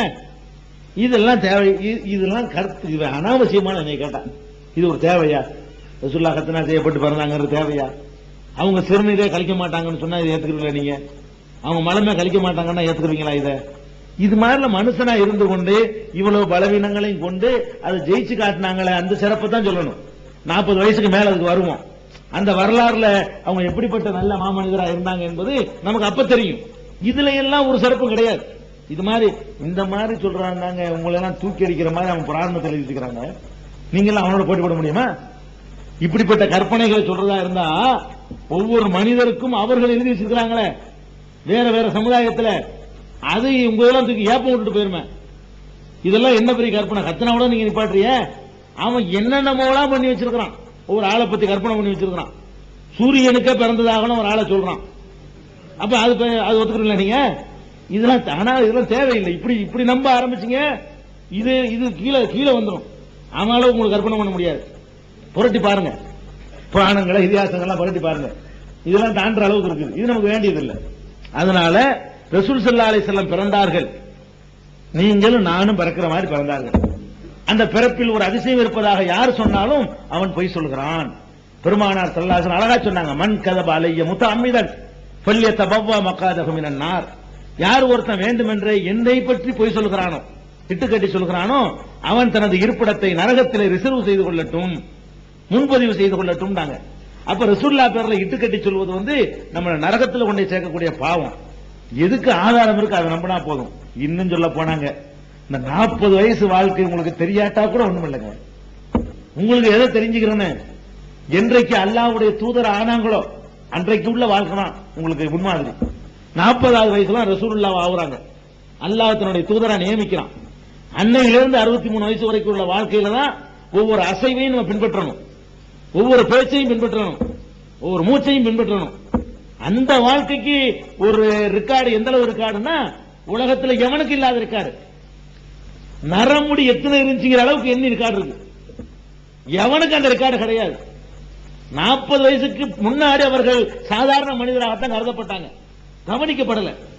40 வயசுக்கு பிறகு எப்படி கவனிக்கப்பட்டாங்கன்னா, நடை எப்படி இருக்கும், உடை எப்படி இருக்கும், அந்த மனிதருடைய சமாயில் போட்டுக்கிறாங்க. திருமதி இமாம் ஒரு கிதாபு, அதை படிச்சீங்கன்னா கண்ணு முன்னாடி சொல்ல அப்படி கற்பனை பண்ணலாம். அப்படி கவனிச்சிருக்கிறாங்க. கண்ணு எப்படி இருக்கும், இமை எப்படி இருக்கும், புருவத்தில் எத்தனை முடி இருக்கும் உட்கார்ந்து என்ன முடியுமா யாருக்காச்சும்? அப்படி சஹாபாக்கள் எண்ணிருக்கிறாங்க, அப்படி கவனிச்சிருக்காங்க. அந்த மாதிரி எல்லாம் 40க்கு மேல உள்ள ரசூலுல்லாஹ் கொண்டாந்து பார்ப்போம். அதுல உங்களுக்கு ஒவ்வொன்றும் உண்மை, அதுல எதுவும் கற்பனை கிடையாது. 40க்கு முன்னாடி உள்ள ரசூல் ஸல்லல்லாஹு அலைஹி வஸல்லம் எல்லாம் அதுல பெரும்பாலும் அவங்க மனிதர் என்ற முடியல, எந்த அளவுக்கு கவனிச்சிருப்பாங்க அந்த அளவு தான் இருக்கும். புதுசா ரெக்கார்ட்லாம் ஒன்றும் கிடையாது. அதனால அது ரொம்ப நீங்க எதிர்பார்க்க இயலாது. 40 வயசு வரைக்கும் உள்ளது ஒரு 2 நாள்ல முடிச்சு போடலாம். 40வது வயசு தான் ரசூலுல்லாஹ். 40 வயசுக்கு முன்னாடி அப்துல்லாவுடைய மகன் முகமது தான். ரசூலுல்லாஹ்வுடைய வரலாறு தான் நீண்ட வரலாறு, தேவையான வரலாறு. இதை நீங்க யாபத்துல வச்சுக்கிட்டீங்கன்னா இதுகள் எல்லாம் கற்பனைன்னு விளங்கிக்கணும். அப்ப ரசூல் ஸல்லல்லாஹு அலைஹி வஸல்லம் அவர்கள் இது 2-3 நான் உங்களுக்கு சொல்லியிருக்கிறேன், நிறைய சொல்லுவாங்க. இந்த அவ்வளவும் பொய் கற்பனைங்கிற எது பிறக்கும் போது நடந்த அதிசயங்கள் சொல்றாங்க, அது சொல்றேன். பிறந்தாங்க அது ஓகே, அவ்வளவுதான். பிறக்கும் போது நடந்துச்சு, இந்த ஊர்ல நடந்துச்சு, அந்த ஊர்ல நடந்துச்சு, இப்படி என்னென்னவளா சொல்றாங்களோ அதுல எதுவுமே என்ன கிடையாது, உண்மையே கிடையாது. இதை நீங்க கவனத்தில் வச்சுக்கணும். 2-3 சம்பவத்தில் இல்ல, எவ்வளவு நீ கேள்விப்படுறீங்களோ எல்லாத்தையும் நீக்கிற வேண்டிய ஆதாரம் கிடையாது. சரி, இது ஒரு ரசூல்லா பற்றி உள்ள ஒரு சரித்திரம். இன்னொன்னு என்னன்னு கேட்டா, ரசூல் ஸல்லல்லாஹு அலைஹி வஸல்லம் உடைய பிறந்தாங்க இல்லையா, பிறக்கும் போது அவங்களுடைய தகப்பனார் இருந்தாங்களா இல்லையா, இது ஒரு முக்கியமான அம்சம் தானே. நம்ம அனாதையா பிறந்தாங்கன்னு எல்லாரும் வழங்கி வச்சிருக்கோம். ரசூல் ஸல்லல்லாஹு அலைஹி வஸல்லம் அனாதையா இருந்தாங்க அப்படின்னா அது உண்மையில் அனாதையா இருந்தாங்களா, தகப்பனார் இருந்து வளர்த்தாரா, அதுல எந்த அளவுக்கு உண்மை இருக்கு, எந்த அளவுக்கு பொய் இருக்கு தெரியணுமா இல்லையா? அது எப்படி தெரிஞ்சுக்கிறது கேட்டா, ரசூலுல்லாஹ்வுடைய தகப்பனார் எந்த கட்டத்தில் மௌத்தா போனார் என்பதற்கு எந்த ஹதீஸ்னே ஆதாரம் கிடையாது. ஏன்னா அதெல்லாம் அவர் சாதாரண அப்துல்லா, அவ்வளவுதான். அவரை போய் உன்னிப்பா கவனிச்சு என்னைக்கு மூத்தா போனார்லாம் அப்படிப்பட்ட பிரமுகர் ஒன்றும் கிடையாது. அவர் மூத்தா போயிட்டார், அவ்வளவுதான். அவ்வளவுதான் தெரியுமே தவிர எப்ப மூத்தா போனாருங்கிறதுக்கு அப்படிலாம் ஒரு பெரிய ரெக்கார்டு கிடையாது. ஆனா அவர் எப்ப மூத்தா போனார் என்று நம்மால் அனுமானிக்க முடியுது ஹதீஸ்களை வச்சு. எப்படி அனுமானிக்க முடியுது? குர்ஆன் வசனத்தை முதல்ல எடுப்போம். ரசூல் ஸல்லல்லாஹு அலைஹி வஸல்லம் உங்களை நோக்கி அல்லாஹ் சொல்றான், அலம் யஜிதுக யதீமன் ஃபஆவா. முகமதே, உம்மை யத்தீமாக கண்ட இறைவன் அரவணைத்துக் கொள்ளவில்லையா? அல்லாஹ் உம்மை யத்தீமாக பார்த்தான், அனாதையாக உம்மை கண்டான், உம்மை அரவணைத்தான் என்று திருக்குர்ஆன்ல அந்த சூரா எல்லாருக்கும் தெரிஞ்ச சூரா தான். அதுல இருக்கு, அலம் யஜிதுக யதீமன் ஃபஆவா, யத்தீமாக இருந்த உம்மை அல்லாஹ் அரவணைத்துக் கொள்ளவில்லையா? இதுல இருந்து ஒன்னு உறுதியா தெரியுது, ரசூல் ஸல்லல்லாஹு அலைஹி வஸல்லம் அனாதையாக இருந்தார்கள், தகப்பனை இழந்தவர்களாக இருந்தார்கள். எத்தீம்னா எது வரைக்கும் எத்தீமு அது நீங்க பார்க்கணும்ல. எத்தீம்னா ஒருவனை எத்தீம் என்று எப்ப சொல்லுவோம், அனாதைன்னு. இப்ப எனக்கு தகப்பனார் இல்ல, நான் அனாதையா? நான் அனாதை இல்ல. என்ன அனாதைங்களா? இப்ப கருணாநிதிக்கு தகப்பனார் இல்ல, அவர் அனாதையா? இங்க இருக்கிற எத்தனையோ 60 வயசுக்காரங்களுக்கு தகப்பனார் இருக்க மாட்டாங்க, அவங்க அனாதையா? அனாதைன்னு தகப்பன் இல்லாதவன் அர்த்தம் இல்ல. 15 வயதுக்கு உள்ளே தகப்பனை இழந்தவன் தான் அனாதை. எப்ப அனாதைன்னு சொல்லுவோம்? அந்த பருவ வயதுக்கு முன்னாடி உள்ள கட்டம் தான். பருவம் அடைஞ்சிட்டான்னு சொன்னா அப்புறம் தகப்பன் இல்லாட்டவன் அனாதை கிடையாது. யாரெல்லாம் 15 வயதுக்கு முன்னாடி தகப்பனை இழந்து விடுகிறார்களோ அவர்கள் தான் அனாதை. 20 வயசுல ஒருத்தன் தகப்பனை இழந்தால் அவன் அனாதை. அனாதைன்னா நாதி இல்லாதவன். நாதிக்கு எதிர்மறை தான் அனாதை. சுத்தத்துக்கு எதிர்மறை அசுத்தம்ங்கிறோம்லங்க, நாகரிகத்துக்கு எதிர்மறை அநாகரிகம்னு சொல்றோம்ல, அது மாதிரி நாதி இல்லாதவனுக்கு தான் அனாதைன்னு சொல்றது. நாதியற்றவன் 20 வயசுல நாதியற்றவன் அவன் இருக்க மாட்டான், அவன் கையை கொண்டு அவன் கர்ணம் மாஞ்சிக்குவான். இந்த 15 கீழே அப்படி விட்டுட்டு போயிட்டான்னா தான் நாதி இல்லாம போயிட்டான், கமனி பாராட்டு போயிட்டான்னு சொல்லுவோம். நம்ம தமிழ் மரபுல எடுத்துக்கிட்டாலும் சரி, ஹதீஸ்ல எடுத்துக்கிட்டாலும் சரி, பருவம் அடைகிறதுக்கு முன்னாடி அனாதை தன்மைங்கிறது கிடையாது இருக்கு. அப்ப நம்ம எந்த அளவுக்கு விளங்கிக்கிற முடியும்னா, ரசூல் ஸல்லல்லாஹு அலைஹி வஸல்லம் அவர்கள் 15 வயதுக்கு முன்னாடி தகப்பனை இழந்தார்கள் கன்ஃபார்மா சொல்லலாம், அடிச்சு சொல்லலாம். எதை வச்சு அடிச்சு சொல்லலாம்? குர்ஆன் சொல்லுதுல, நீர் அனாதையாக இருந்தீர்னு அல்லாஹ் சொல்றான்ல. அனாதையாக இருந்தீர்னா இவங்க 1 வயசு குழந்தையா இருக்கும்போது தகப்பனை இழந்தாலும் அனாதை தான். 5 வயசு குழந்தையா ரசூலுல்லாஹ் இருக்கும்போது தகப்பனை இழந்தாலும் அனாதை தான். 10 வயசு குழந்தையா ரசூலுல்லாஹ் இருக்கும்போது தகப்பனை இழந்தாலும் அனாதை தான். 14 வயசு பையனா இருக்கும்போது தகப்பனை இழந்தாலும் அதுவும் அனாதை தான். அப்ப ஒண்ணு உறுதியா நமக்கு சொல்ல முடியும், ரசூல் ஸல்லல்லாஹு அலைஹி வஸல்லம் அவர்கள் அதாவது 15 வயசுக்கு முன்னாடியே தகப்பனை இழந்தார்கள் என்று குர்ஆன் சொல்லுது, அடி சொல்ல முடியும். அனாதையா இருந்தார்கள், அதுல எந்த டவுட்டும் கிடையாது.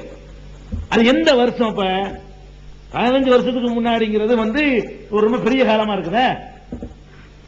10 வயசுல தகப்பன் இருந்தாங்களா இல்லையா? இருந்துக்கலாம், இல்லாம இருக்கலாம். இந்த ஆயத்திலிருந்து வழங்க முடியாது.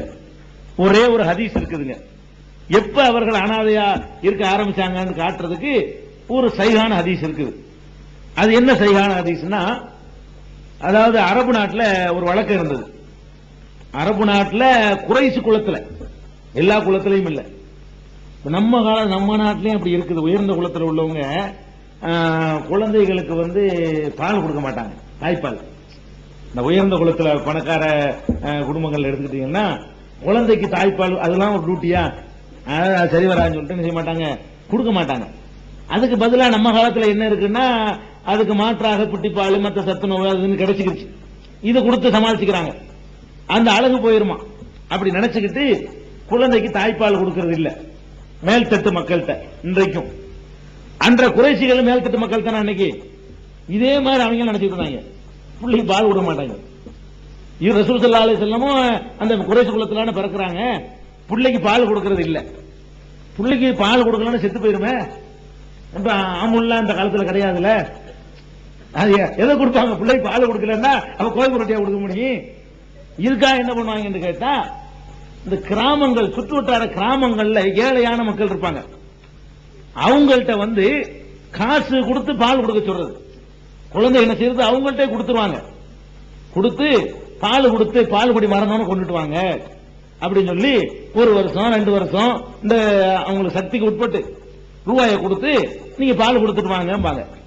இந்த உயர்ந்த குலத்து பெண்கள் கொடுக்க கூடாத ஒரு பழக்கம், அப்படி ஒரு பழக்கத்தை உண்டா, அது ஒரு மூட நம்பிக்கைன்னு வச்சுக்கிறீங்களேன். அந்த சமுதாயத்தில் காணப்பட்ட எத்தனையோ மூட்டிக பழக்கத்துல அது ஒரு பழக்கம். இது அறிவுள்ள ஒரு பழக்கம் இல்ல, கிறுக்கத்தனமா பண்ணிட்டு இருந்தாங்க. அந்த பழக்கத்துல என்ன பண்ணாங்கன்னா, அந்த சுத்து வட்டாரத்தில் கிராமத்தில் மக்காவுக்கு வருவாங்க. யார் வருவான், குழந்தை பெற்றவங்க தான் வர முடியும். ஒரு குழந்தை பெற்ற உடனே அவங்களுக்கு வருமானத்துக்கு வருமானம் போச்சு. ஒரு குழந்தையை பெற்ற உடனே அந்த பொம்பளையை கூட்டிட்டு வந்துருவாங்க. யாராவது பால் கொடுக்க வேண்டிய குழந்தைகள் இருக்குதா, பால் கொடுக்க வேண்டிய குழந்தை இருக்கா, வீடுதா விசாரிப்பாங்க. விசாரிச்சு எங்க வீட்டுல இருக்கு எடுத்துட்டு போங்க. இவங்க தன்னுடைய குழந்தைக்கும் பால் கொடுத்துக்கிட்டு இந்த குழந்தைக்கும் பால் கொடுத்துக்கிடுவாங்க. அதுக்கு ஒரு காசு வாங்கிக்குவாங்க. காசுன்னு அந்த காலத்துல இது காசு, அதுக்கு கோதுமை தானியம் பரிசப்பழம் அந்த காலத்துல என்னவோ கூலி வாங்கிக்கிறாங்கன்னு இருக்குது. இது ஒரு பழக்கம் அந்த சமுதாயத்தில் நிறைய இருந்துச்சு குறைஷ் குலத்துல. இந்த சம்பவத்தை பற்றி ஹலீமா, ரசூல் ஸல்லல்லாஹு அலைஹி வஸல்லம் பால் ஊட்டிய தாயார்னு சொல்றோம்ல, அவங்க ஒரு ஹலீமா, அவங்க பேரு. அவங்க கடைசி வரைக்கும் உசுரோட இருந்தாங்க. ரசூல் ஸல்லல்லாஹு அலைஹி வஸல்லம் நபியா ஒரு காலத்துல எல்லாம் உசுரோட இருந்து ஈமான் கொண்டு முஸ்லிமாவும் ஆனாங்க. ஹலீமா ரலியல்லாஹு அன்ஹா அவங்க. அந்த சம்பவத்தை பின்னாடி சொல்லுவோம், அந்த வயசான காலத்து வரலாறு சொல்லும் பொழுது அது வரும். இப்ப என்ன விளங்கிக்கிறது, ஹலீமாங்கிறவங்க அறிவிக்கிறாங்க, சஹீஹான ஹதீஸ், ஆதாரபூர்வமான ஹதீஸ். இது என்ன சொல்றாங்கன்னா, நாங்கள் குழந்தை பெற்றெடுத்த ஒரு 10 பேர் மக்காவுக்கு போனோம். எதுக்காக வேண்டி, கூலிக்கு பால் ஊட்டுவதற்காக, குழந்தைகளை வாங்குவதற்காக போனோம். அதுல நாங்கள் ஏறி வந்த ஒட்டகம் ரொம்ப மெலிந்து இருந்ததுனால நாங்க 10 பேர் புறப்பட்டோம். 9 பேர் எங்களோட முந்தி போயிட்டாங்க. கடைசியா ஒட்டகத்துல தான் நானும் என் கணவர் வர்றோம். குடும்பத்தோட வந்துருவாங்க புள்ள வாங்குறதுக்காக வேண்டி வர்றோம். வந்தா அந்த காலத்து ஜனத்தொகையில ஒரு 10 வீட்டுல புள்ள பிறந்திருக்கும், ஒரு 1000கணக்கில் குழந்தை பிறந்திருக்கும். பெரிய சிட்டியா, அன்றைய மக்காவில் எடுத்துக்கிட்டா ஒரு மொத்தம் ஒரு 300-400 வீடு இருந்திருக்கும். 300-400 வீட்டுல ஒரு 10-15 பேர் தான் நேற்று முன்னாலும் குழந்தை பெற்றிருப்பாங்க. பால் கொடுக்க வேண்டிய லெவல் அவ்வளவுதான் கிடைக்கும். அதனால 10 பேர் சுத்தி கித்தி பார்த்து 9 பேர் முந்திட்டாங்கல்ல. நல்ல பணக்கார விட்டா பார்த்து அடிப்பாங்களாம். நல்ல பணக்கார விடா பார்த்து விசாரிச்சு முதல்ல அடிச்சுக்கிறது. அது இல்லாட்டி தான் 2வது இடத்துக்கு போறது. இந்த 9 பேர் நல்ல பணக்கார விடா நினைச்சிட்டாங்க, குழந்தை எடுத்துக்கிட்டாங்க. நான் கடைசியா தான் சேர்ந்தேன். எல்லா வீட்லயும் குழந்தை இல்லைன்ட்டாங்க. இந்த அப்துல்லாவுடைய மகன் இவங்க தான் இருந்தாங்க. இந்த குழந்தைய மற்ற 9 பேரும் பார்த்துட்டு வேணான்ட்டு போயிட்டாங்க. அனாத குழந்தைக்கு நம்ம எப்படி பால் உடனே எவ்வளவு ரொம்ப காசு கிடைக்காத, அனாத குழந்தைக்கு என்ன கிடைக்கிற போது பெருசா, என்னதான் குடும்பமா இருந்தாலும் பெத்த தகப்பன் இருந்தா தானே கூட தருவான். தகப்பன் இல்லாத குழந்தைக்கு என்னது பெருசா கிடைக்க போகுதுன்னு சொல்லிட்டு எல்லாரும் விட்டுட்டு போயிட்டாங்க. அந்த வேற குழந்தை எனக்கு கிடைக்கல, அதை தான் நான் தூக்கிட்டு வந்தேன். முகமது ரசூலுல்லாஹ்வை தூக்கிட்டு வந்தேன்னு ஒரு பெரிய ஹதீஸ் அறிவிக்கிறாங்க. இதுல பால் குடிக்கிற பருவத்திலேயே அனாதை குறிப்பிடுறாங்க.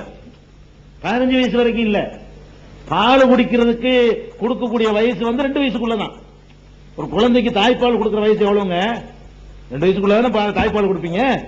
அந்த பருவத்தில் உள்ள குழந்தையத்தான், அதுவும் 1.5 வயசு ஆயிடுச்சுன்னா அந்த மாதிரி கொடுத்து விட மாட்டாங்க. எப்ப கொடுத்து விடுவாங்கன்னா, பிறந்த குழந்தை பிறந்து ஒரு மாசத்துக்குள்ள கொடுத்து விட்டுருவாங்க. ஒரு மாசத்துக்குள்ள எப்படியாவது தாய் வேற தாய்க்கு வாடகை தாய் கிடைக்குவாங்க. ஒரு மாசத்துக்குள்ள கொடுத்து விட்டுருவாங்க. அப்ப அந்த காலகட்டத்திலேயாக்கும் அதுல அவங்க போய் 2 வருஷம் பால் கொடுத்துருக்காங்க. அப்ப நல்லா தெரியுது பிறந்த குழந்தை ரசூல் ஸல்லல்லாஹு அலைஹி வஸல்லம் பிறந்த குழந்தையா இருக்கிறாங்க. பிறந்த குழந்தையா இருக்கிற நேரத்தை பிறந்த குழந்தைன்னா என்னது? எல்லாம் பிறந்த குழந்தை என்ன வார்த்தை சொல்றது? அப்ப பிறந்த குழந்தை அப்படிங்க பச்சை குழந்தையா இருக்கிறாங்க. பச்சை குழந்தையா இருக்கிற நேரத்துல தான் ஹலீமா வந்து எடுத்துட்டு போறாங்க. இந்த அனாதை பிள்ளைங்களுக்கு வேணான்னு எல்லாரும் கைவிட்டு போயிட்டாங்களாம். அந்த குழந்தையை நான் எடுத்துக்கொண்டு வந்தேன். வந்த பிறகு எனக்கு ஒரு பறக்கத்தும் செல்வமும் அல்லாஹ் நினையாபுரத்திலிருந்து எங்களுடைய விவசாயத்துல எங்களுடைய கால்நடைகள்ல எல்லாம் அல்லாஹ் வந்து இதெல்லாம் செய்யறான். ஹதீஸ் அல்லாஹ் கொடுத்தானா ஓகே, அறிவிப்பாளர் இருக்குது, அல்லாஹ் அப்படி கொடுத்திருப்பான். அந்த குழந்தையை நல்லா வளர்க்கட்டுமேங்கிறதுக்காக வேண்டி நல்ல பாக்கியமா கிடைச்சா நல்லா வளர்ப்பாங்கல்ல, அதுக்காக வேண்டி அல்லாஹ் நினைஞ்சிருக்கலாம், செஞ்சிருக்கலாம். அதுல ஒன்னும் டவுட் கிடையாது. இது ஆதாரப்பூர்வமான ஹதீஸ். இதுல நமக்கு என்ன விளங்குது? அந்த கை குழந்தையாக பச்சை குழந்தையாக கிட்டத்தட்ட ஒரு மாசம் அளவுக்குள்ள குழந்தையா இருக்கும் பொழுது ரசூலுல்லாஹ்வுக்கு தகப்பனார் இல்லை, கன்ஃபார்மா தெரியுது. அப்ப ஒண்ணு பிரசவித்த அந்த டயத்துல மௌத்தா போயிருக்கணும், அல்லது வயிற்றுல இருக்கும்போது மௌத்தா போயிருக்கணும். தகப்பனார் ரசூலுல்லாஹ்வுடைய தகப்பனாரு அப்துல்லா ரசூல் ஸல்லல்லாஹு அலைஹி வஸல்லம் தாய் வயிற்றில் இருக்கிற கட்டத்திலேயே மௌத்தா போயிருக்கணும், அல்லது அந்த பிறந்த 2-3 நாள்ல ஒரு வாரத்துல மௌத்தா போயிருக்கணும். கண்டிப்பா ரசூலுல்லாஹ்வுக்கு முகம் தெரியாது, அது அடி சொல்ல முடியும். ரசூல் ஸல்லல்லாஹு அலைஹி வஸல்லத்துக்கு அவங்க தகப்பனார் முகம் தெரியவே தெரியாது, எப்படி இருக்கும்னு தெரியாது. அப்ப அனாதையாகத்தான் இருந்தா அவங்க தகப்பனார் எப்ப மௌத்தா போனாங்கிறதுக்கு அவர் பெரிய சரித்திர புருஷர் இல்லையில, வரலாறு கிடைக்கல, எழுதி வச்சிருக்காங்க. அது அங்க பொய்யா கற்பனையா எழுதுறதுனால ஒரு 50 அபிப்பிராயம் எழுதி வச்சுக்கிறாங்க. கற்பனை அப்படித்தானே வரும். ஒருத்தர் சொல்றாரு ரசூலுல்லாஹ் கல்யாணம் பண்ணி முதல் மாசத்துல மௌத்தா போயிட்டாரு, 2வது மாசம் மௌத்தா போயிட்டாரு, 3வது மாசம் சும்மா சொல்ல சொல்ல வேண்டி வரும். இல்ல 4வது மாசத்துல மௌத்தா பண்ணாரு ஒருத்தர், நல்லா கிடையாதுங்க 5 மாசம் இருக்குங்க இன்னொருத்தர். இப்படி ஒரு 50 அறிவிப்பு இருக்குது. ரசூல் ஸல்லல்லாஹு அலைஹி வஸல்லம் தகப்பனார் எப்ப மௌத்தா போனாருங்கிறதுக்கு இம்புட்டு அறிவிப்பு இருக்குது. ஏன்னா இது கரெக்டான ரெக்கார்டு இல்ல, ரெக்கார்டு கரெக்டா இல்லாட்டி இப்படிலாம் வரும். ஆனா எந்த அறிவிப்பு எப்படி தொலைஞ்சாலும் சரி அது நமக்கு தேவையில்லை. ரசூல் ஸல்லல்லாஹு அலைஹி வஸல்லம் பால் ஊட்டுவதற்கு ஹலீமாவிடம் ஒப்படைக்கப்பட்ட அந்த கைக்குழந்தை பருவத்தில் அனாதை என்று ஹலீமா சொல்கிறார்கள். தகப்பன் இல்லாத குழந்தையினால யாரும் வாங்கிட்டு போகலங்கிறாங்க. அப்ப தகப்பன் இல்லாத குழந்தையாக அந்த ஒரு மாச குழந்தை, ஏறக்குறைய ஒரு மாச குழந்தை, அந்த பச்சில பாலகனா இருக்கும் பொழுது ரசூல் ஸல்லல்லாஹு அலைஹி வஸல்லம் அனாதையா இருந்திருக்கிறாங்க என்பது தெளிவா தெரியுது. அப்ப தகப்பனாரை அவங்க இழந்துட்டாங்க. இதுக்கு ரெக்கார்டு இருக்கு. ரசூல் ஸல்லல்லாஹு அலைஹி வஸல்லம் அனாதையா இருந்தாங்கன்னு சொல்றோம் இல்லையா, அனாதைங்கிற குர்ஆன்ல ரெக்கார்டு இருக்குது. எப்ப இருந்து அனாதை துவங்குதுன்னு கேட்டா பிறந்தவனையே துவங்குது. தகப்பன் இல்லாம தான் ரசூல் ஸல்லல்லாஹு அலைஹி வஸல்லம் செஞ்சிருக்காங்க, வளர்ந்திருக்கிறாங்க. அந்த விஷயத்துல நம்ம ஓரளவு கரெக்டா தான் தெரிஞ்சு வச்சிருக்கிறோம். ரசூலுல்லாஹ் பிறக்கட்டும் தகப்பன் முகத்தை பார்த்தது இல்லைன்னு சொல்றோம்ல, அது கரெக்ட். சொல்றது கூட தப்புன்னு சொல்ல முடியுமா? கரெக்டானதையும் நம்ம நினைஞ்சிருக்கிறோம், தெரிஞ்சு வச்சிருக்கிறோம். இது ஒண்ணு. அதே மாதிரி இன்னொரு விஷயம் என்னன்னு கேட்டா, ரசூல் ஸல்லல்லாஹு அலைஹி வஸல்லம் அவர்கள் பிறந்துட்டாங்க, அவங்களுடைய பேரு முகமதுன்னு நம்ம தெரிஞ்சு வச்சிருக்கோம். இந்த முகமதுன்னு அவங்களுக்கு பேர் வச்சது யாரு இப்படிங்கிற இந்த ஆய்வு நமக்கு தேவையா? ஆனா ஒரு குழந்தைக்கு பேர் வச்சா பேருன்னு அது பிரபலியமாயிட்டா பேர் சொல்லி கூப்பிடுமே தவிர, என்கிட்ட யாராவது வந்து உங்களுக்கு யார் அந்த பேர் வச்சான்னு கேட்டிருக்கீங்களா? உங்களுக்கு கேட்கிற வழக்கம் உண்டா? பேரு அதான் பேருன்னு சொல்லிட்டு போயிட்டு போயிடணும். இதையெல்லாம் யாரும் இப்படி குறிப்பெல்லாம் எடுத்து வச்சுக்கிட்டு இருக்க மாட்டாங்க. இன்னாருதான் பேர் வச்சான்னா குறிப்பெல்லாம் இருக்காது. இதை உட்காந்து ஆராய்ச்சி பண்றவங்க பண்ணி அதுல 72 கருத்து. அதே அப்துல் முத்தலிப் தாங்க பேர் வச்சாரு ஒரு ஆளு. அவங்க அம்மாவே பேர் வச்சுட்டாங்க, ரசூலுல்லாஹ் அம்மாவே நினைச்சிட்டாங்க பேர் வச்சுட்டாங்க. இன்னொருத்தர் சும்மா பேர் வைக்கலங்க, கனவுல ஜிப்ரீல் வந்து நீங்க முகமதுன்னு பிள்ளைக்கு பேர் வைன்னு ஆமினாட்ட சொல்லிட்டு போனோம்னு அவங்க அது பேர் வச்சாங்க. இது தேவையா? பேர் வச்சாங்க அவ்வளவுதான். இதுக்கு இந்த பேர் வச்சதுக்கு கதை இருக்கு நிறைய. முகமதுன்னு பேர் வச்சது யாரு? ரசூல் ஸல்லல்லாஹு அலைஹி வஸல்லம் பெயர் முகமது என்பதற்கு குர்ஆன் ஆதாரமா இருக்குது. என்ன ஆதாரம் இருக்கு? அல்லாஹ் சொல்றான், முஹம்மதுர் ரசூலுல்லாஹ் வல்லதீன மஅஹு அஷித்தாஉ அலல் குஃபாரி ருஹமாஉ பைனஹும். முஹம்மதுர் ரசூலுல்லாஹ், முஹம்மது அல்லாஹ்வுடைய தூதர். குர்ஆன் சொல்லுது. அப்ப முஹம்மது அல்லாஹ்வுடைய தூதர் என்று அந்த துவக்கத்தில் இருந்து இவங்களுடைய பேர் என்ன? முஹம்மதுன்னு நல்லா விளங்குது. இன்னொரு வசனத்தில் அல்லாஹ் சொல்றான், வமா முஹம்மதுன் இல்லா ரசூல், இந்த முகமது இறை தூதரை தவிர வேறு இல்லை அப்படிங்கிறான். அல்லாஹ் அவங்களுடைய பெயர் முகமதுன்னு அங்கீகரிச்சுக்கிட்டான், அவ்வளவுதான். அந்த சமுதாயம் அவர்களை முகமதுன்னு கூப்பிட்டுச்சு. வாப்பா வச்சிருக்க முடியாது, வாப்பா தான் மூத்தா போயிட்டாரு, வாப்பா வச்சிருக்க முடியாது. கண்டிப்பா யார் வச்சிருக்கலாம்? அம்மா வச்சிருக்கலாம், தாத்தா வச்சிருக்கலாம், சின்னத்தா பெரியத்தா வச்சிருக்கலாம், அல்லது அந்த ஊர்ல உள்ள பூசாரி கூட வச்சிருக்கலாம். கோயில் பூசாரி நம்ம அசரத்துட்டு வைக்கிற மாதிரி அந்த காலத்துல பூசாரி கூட நம்ம பேர் சொல்லுப்பாண்டு முகமது வைங்கன்னு வச்சிருக்கலாம். இது நமக்கு தேவையா? யார் வச்சா உங்களுக்கு என்னென்ன? இவர் வச்சோன்னா அது பேர், அது பேருக்கு அந்தஸ்து கூடி போயிருமா? பாட்டனார் வச்சா அந்த அந்தஸ்து கூடிட போகுது? அப்படிலாம் ஒண்ணும் கிடையாது. அந்த பேர் ரசூலுல்லாஹ் வைக்கப்பட்டிருக்கு. அதனால நம்ம ஒண்ணு தெரிஞ்சுக்கணும், ரசூலுல்லாஹ்வுக்கு பேர் வச்சது யாரு, எத்தனாம் தேதி, அதுக்கெல்லாம் யோசிக்கலாம். அது 7ஆம் நாளே பேர் வச்சுட்டாங்க ஒருத்தர். சரி, அதுலயாவது ஒரே ரிவாயத்தா இருந்தா ஓகேன்றலாம். இன்னொருத்தர் நீங்க வரங்க பிறந்த அன்னைக்கு பேர் வச்சாச்சுங்க. இன்னொருத்தர் என்ன செய்யறது? இல்ல 40ஆம் நாள் அதெல்லாம் முடிஞ்ச உடனே தான் பேர் வச்சாங்க, 40 தலைமுறைகளுக்கு எல்லாம் செஞ்சுட்டு அப்புறம் தான் பேர் வச்சாங்க. இன்னொருத்தர் இது என்ன சொல்ல வர்றீங்க? இப்படி எல்லாம் குழப்பறாரு. என்ன நமக்கு மக்களுக்கு நன்மை? பேர் முகமது அதை வச்சுட்டு போவியா? என்னைக்கு பேர் வச்சாரு என்ன? நீங்க என்ன பின்பற்ற போறீங்க? 40 வயசுக்கு பிறகு ரசூலுல்லாஹ் நபியாயி நமக்கு சொல்றாங்க எப்ப பேர் வைக்கணும், அதுதான் நம்ம பின்பற்றணும். ரசூலுல்லாஹ்வுக்கு எப்ப பேர் வச்சாலும் நம்ம பின்பற்ற தேவையில்லை. ரசூல் என்ற பெயர் முறையில் அந்த பெயர் வைக்கல, குழந்தைன்னு வச்சாங்க, அவ்வளவு. அல்லாஹ்வுடைய தூதன் விளங்கிட்டு வைக்கல. அதுல நமக்கு என்ன இருக்கு? நமக்கு விளங்கிறதுக்கு என்ன இருக்கு? ஒண்ணுமே இல்ல. இதுல உட்கார்ந்துகிட்டு ஆராய்ச்சி. 7ஆம் தேதி வச்சாங்களா, 14ஆம் தேதி வச்சாங்களா, 40 நாள் வச்சாங்களா, 6 மாசம் கழிச்சு பேர் வச்சாங்களா, தாத்தா வச்சாரு, அம்மா வச்சாங்களா? இந்த அனாவசியம். ரசூலுல்லாஹ்வுடைய பேர் முகமது. இன்னொரு பேரு ரசூலுல்லாஹ்வுக்கு இருக்குது. என்ன பேரு?